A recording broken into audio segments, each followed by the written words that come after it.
Good morning, students.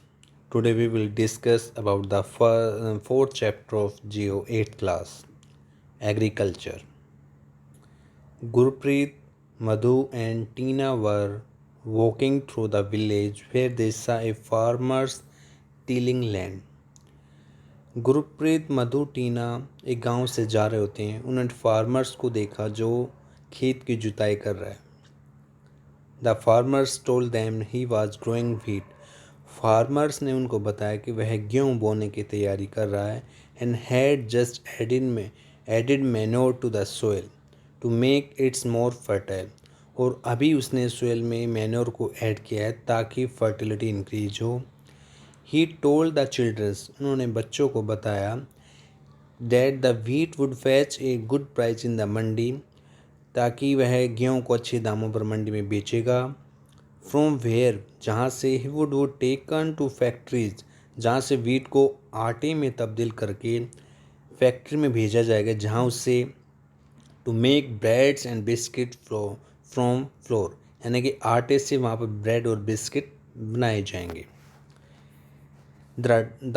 This transformation from a plant to a finished product involves three type of economic activities. These are primary, secondary, tertiary activity. इसमें बेटा हम plants को जब हम grow करते हैं तो वो काफ़ी प्रोसेस के द्वारा गुजरता है। उसमें आते हैं इकोनॉमी एक्टिविटीज़ में आते हैं तीन टाइप्स आते हैं। First primary activity, secondary activity और tertiary activity. Primary activity include all those connected with extraction and production of natural resource. Primary activity में वो चीज़ें आती हैं जिसमें नेचुरल रिसोर्स में हम कोई चीज़ ग्रो करते हैं या निकालते हैं। इसमें एग्रीकल्चर, फिशिंग और गैदरिंग इसके अच्छे एग्जाम्पल हैं। Secondary activity are concerned with the process of these resource. Secondary activity में जो प्राइमरी एक्टिविटी के जो रिसोर्स हैं उनको प्रोसेस किया जाता है।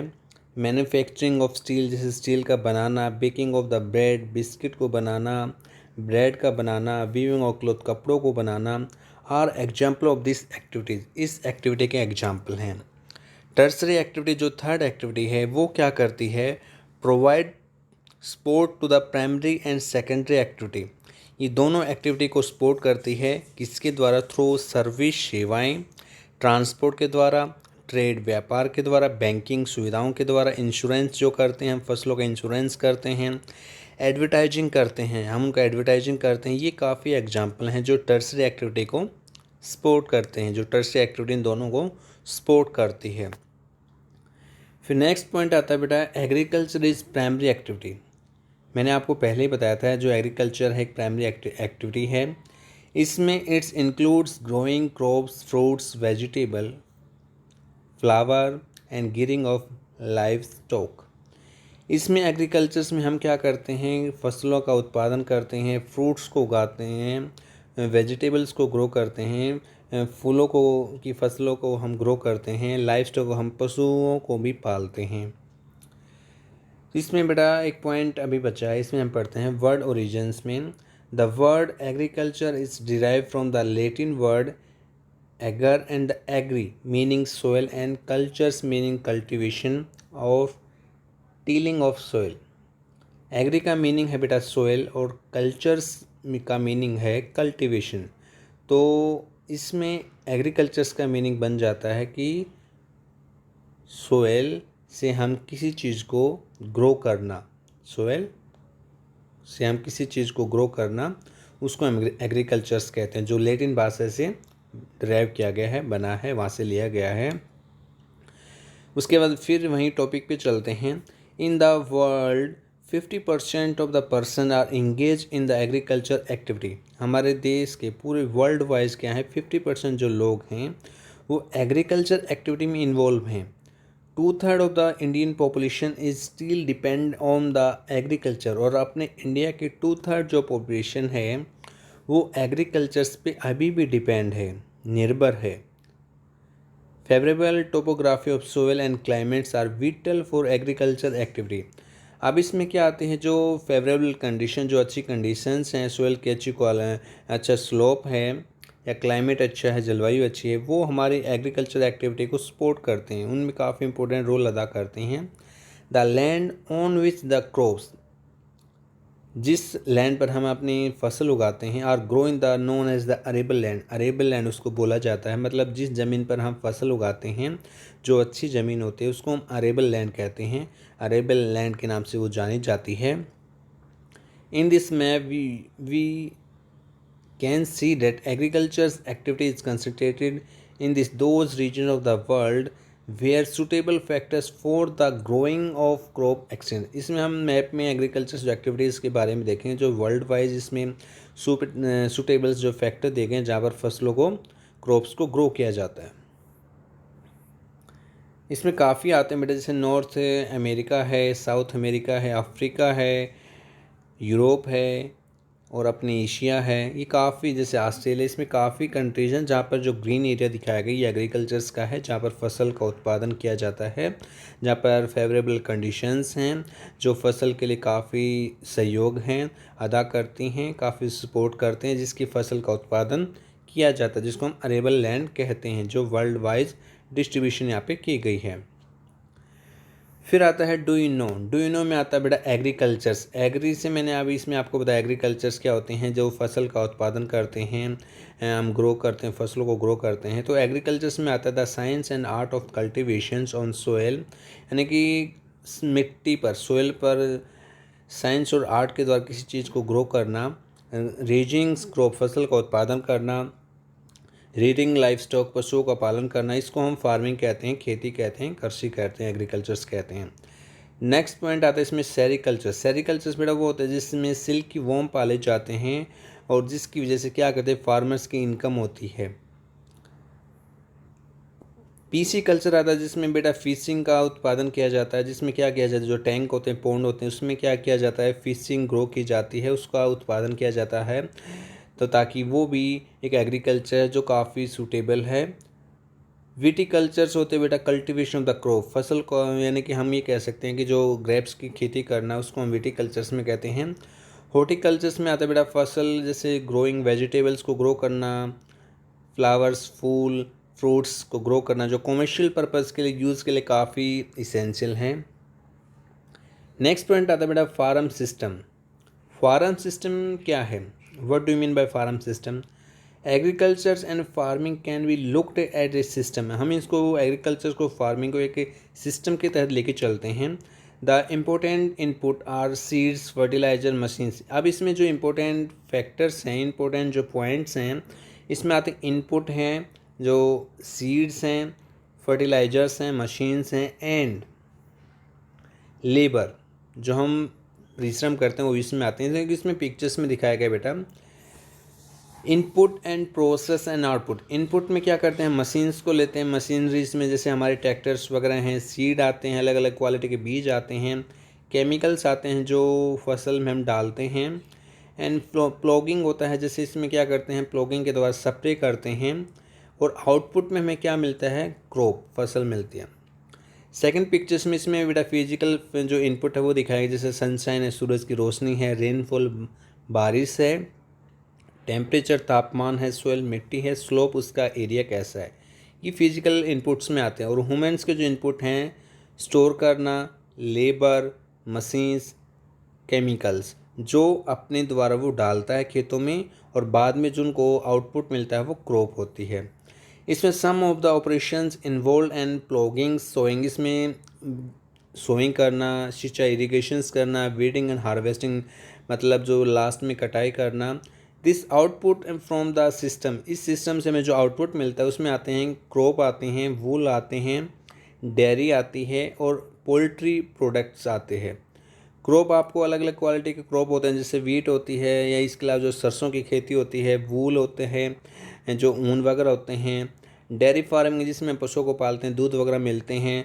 पोल्ट्रीज में प्रोडक्ट्स में आते हैं बेटा, जैसे मांस, मीट आते हैं, जो अलग अलग पर्पज़ में लोग यूज़ करते हैं, फॉरेनर्स में ज़्यादा करते हैं।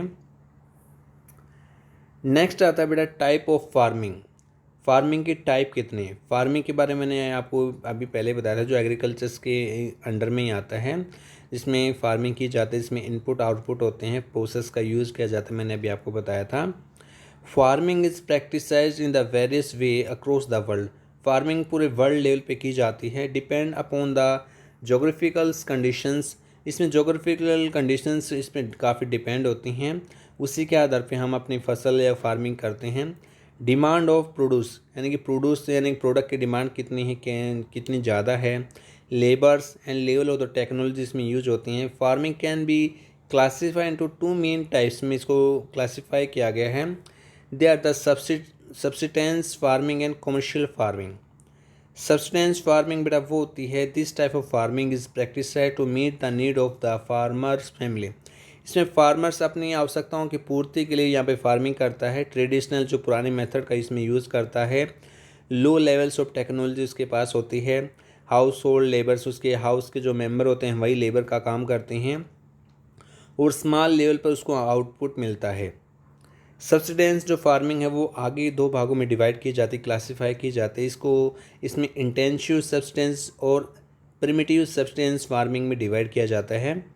इंटेंसिव सब्सटेंस एग्रीकल्चर बेटा वो होते हैं जिसमें फार्मर्स क्या करता है, स्मॉल जो प्लॉट होता है लैंड का उसी का यूज़ करता है, लेकिन उसमें सिंपल टूल्स का यूज़ करता है, लेबर्स का यूज़ करता है। क्लाइमेट्स इसमें जो जलवायु निर्भर करती है काफ़ी, जैसे बड़ी मात्रा में जो लार्ज नंबर ऑफ डेज, मतलब जिसमें क्लाइमेट्स का यूज़ किया जाता है, जिसमें अच्छी सनशाइन होती है। फर्टाइल सोयल का यूज़ किया जाता है फसल को उगाने के लिए, जो काफ़ी मात्रा में एक से ज़्यादा फसल उगाते हैं एनुअली इसी प्लॉट्स पे। इसमें राइस जो मेन फसल यहाँ पे उत्पादन की जाती है। इसके अलावा अदर क्रॉप्स इंक्लूड, इसमें वीट है, मेज है, पल्सेस हैं और ऑयल सीड, काफ़ी अलग अलग क्वालिटी के यहाँ पे फसल का उत्पादन किया जाता है। इंटेंसिव सब्सिडेंस जो एग्रीकल्चर से उसमें क्या किया जाता है, इसमें मोस्टली वहाँ पर जनसंख्या ज़्यादा होती है, यानी काफ़ी एरिया होता है जहाँ पर जनसंख्या होती है, जो मोस्टली मानसून पर निर्भर करता है फसल के लिए, जो साउथ और अपने south east and east Asia में ग्रो की जाती है। नेक्स्ट पॉइंट इसमें आता है बेटा परमिटिव सब्सिडेंस एग्रीकल्चर से इंक्लूड, इसमें दो पॉइंट्स आते हैं, शिफ्टिंग और नोमैडिक हार्डिंग। शिफ्टिंग कल्टीवेशंस क्या है? Shifting cultivation is practised in the thickly forest area of Amazon basin. ये मोस्टली अमेजन बेसिन्स में, ट्रॉपिकल अफ्रीका में, part of the south east Asia में, नॉर्थ ईस्ट इंडिया में, काफ़ी ये ऐसी जगह पर यहाँ जो मैंने अभी आपको बताया, जो अमेजन बेसिन है, ट्रॉपिकल अफ्रीका है या साउथ ईस्ट एशिया है, नॉर्थ ईस्ट इंडिया है, यहाँ पर ये काफ़ी बड़ी मात्रा में शिफ्टिंग कल्टिवेशंस की जाती हैं। These are the area of heavy rainfall, यहाँ पे ज़्यादा बारिश होती है जिसकी वजह से quickly regeneration of the vegetation ज़्यादा ग्रो की जाती हैं। A plot of the land is clear by felling the trees and burning them. यहाँ पे एक जो लैंड को क्लियर किया जाता है, पेड़ों को काटा जाता है, उनको बर्न किया जाता है, उनकी जो ऐश होते हैं, जो राख होती है, वो सोइल में मिक्स की जाती है। बाद में फसल, इसमें अलग अलग क्वालिटी के फसल उगाई जाती हैं, जिसमें मेज है, याम है, पेटाटो है, कैसावा है, ये काफ़ी ग्रो किए जाते हैं, जो काफ़ी इंपॉर्टेंट फसलें हैं। After the soil loss it's fertility, जब सोयल की फर्टिलिटी कम हो जाती है तब उस लैंड को अबेंडन मतलब छोड़ दिया जाता है, एंड जो कल्टिवेटर्स हैं जो एक स्थान से दूसरे स्थान पर नए प्लॉट की तलाश में मूव करते हैं। Shifting cultivation is also known as the slash burn agriculture के नाम से इसको जाना जाता है। और इसमें बेटा पिक्चर्स में देखो, डू यू नो में बताया गया, जो शिफ्टिंग कल्टीवेशन है उसको डिफरेंट नेम के नाम से जाना जाता है। डिफरेंट जो वर्ल्ड के जो पार्ट्स हैं वहाँ पे जाना जाता है। जूमिंग जो है नॉर्थ ईस्ट इंडिया में, मिल्पा जो मैक्सिको में, रोका ब्राज़ील में और लदांग जो मलेशिया में, इसको अलग अलग नामों से जाना जाता है, डिफरेंट नेम से। नोमैडिक हार्डिंग बेटा एक प्रैक्टिस है जो सेमी हरिड में और जो अरिड रीजन सहारा है, सेंट्रल एशिया है। इसके अलावा अपने इंडिया में जो राजस्थान है, जम्मू कश्मीर के पार्ट आते हैं जहाँ पर ये खेती की जाती है। इसमें क्या किया जाता है, इस जो टाइप की जो नोमैडिक हार्डिंग है इसमें क्या किया जाता है, in this type of farming, इसमें हर्ड्समैन क्या करते हैं, एक स्थान से दूसरे स्थान पर अपने एनिमल्स को लेके चलते हैं, किसके लिए, फोडर, अपने चारे के लिए और पानी की तलाश में। अलोन डिफाइंड रूट्स, जो उनके मेन रूट्स होते हैं उनको वहीं पर ले जाया जाता है। दिस टाइप ऑफ मूवमेंट्स, इसी मूवमेंट्स को हम क्या करते हैं, जो क्लाइमेटिक कंडीशंस के अकॉर्डिंग होता है और टेरेंस के द्वारा जो आकृति होते हैं, सतल की आकृति के अकॉर्डिंग होता है। इसमें क्या होता है, जैसे उनके जो सीप होते हैं, कैमल हैं या याक है, गोट्स हैं, मोस्टली उनको पाला जाता है। क्यों? उनसे मिल्क है, मीट है, वूल, हाइड, काफ़ी अदर जो प्रोडक्ट हैं वो उनसे प्राप्त किए जाते हैं और अपनी फैमिली का भी गुजारा किया जाता है। अब उसके बाद नेक्स्ट पॉइंट आता है बेटा कॉमर्शियल फार्मिंग। कॉमर्शियल फार्मिंग का मतलब है बेटा जो ऐसी फार्मिंग जिसका मेन पर्पज होता है मार्केट में बेचना।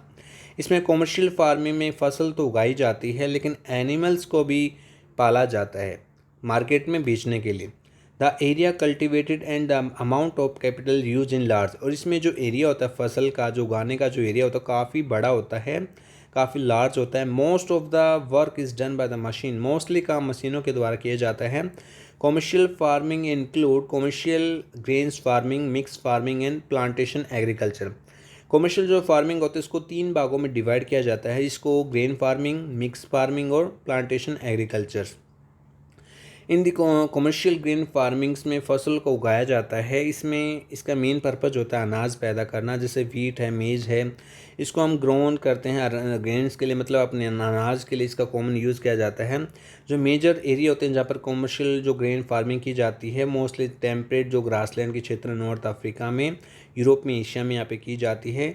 इसके अलावा जहाँ पर mostly they are the sparsely populated with large farm spread over the 100 of the hectares, और जहाँ पर जो स्पार्सली जनसंख्या है, मतलब आप ये कह सकते हैं जो जनसंख्या कम है वहाँ पर भी फार्मिंग बड़े लेवल बड़े हेक्टेयर्स में की जाती है, बड़े लार्ज क्षेत्र्स पे फार्मिंग की जाती है। इसके अलावा जो विंटर सीजन्स में इसको ग्रो किया जाता है और जो सिंगल क्रॉप्स यहाँ पे ग्रो की जाती है।